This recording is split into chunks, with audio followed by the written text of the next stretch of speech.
Look at this portrait. It looks real, yet no camera captured it. A computer dreamed it up using a generative adversarial network. Today you will meet the generator and the discriminator. See how they train together, and discover where GANs create practical value. Imagine two rival artists. One keeps forging paintings, the other keeps spotting fakes. Over time, both become masters. In code, these rivals are neural nets. We call them the generator and the discriminator.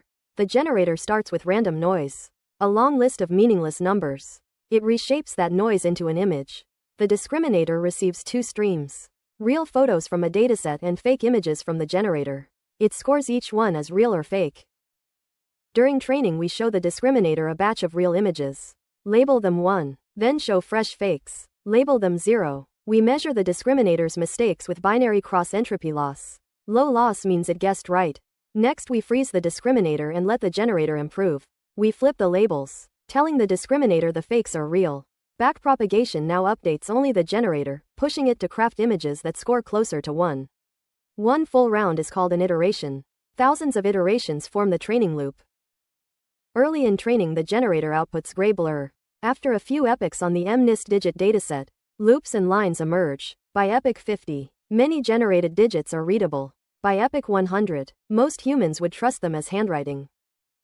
The same loop scales to high-resolution faces. Generator and discriminator chase each other until the fakes fool us. Because GANs dream new data, they augment medical scans when real patient images are scarce. Game studios feed GANs concept sketches and instantly get textured landscapes, saving artist hours. Fashion companies generate virtual models in every size, cutting costly photo shoots. Drug designers use GANs to propose new molecules that bind to troublesome proteins, speeding discovery. A GAN is two networks locked in a contest the generator invents. The discriminator inspects, and the back and forth produces strikingly real data. Explore deeper. Try conditional GANs for style transfer, or StyleGAN for ultra-sharp faces. The creative battlefield is yours to join. Generate your own educational videos for free at eduvids.vercel.app.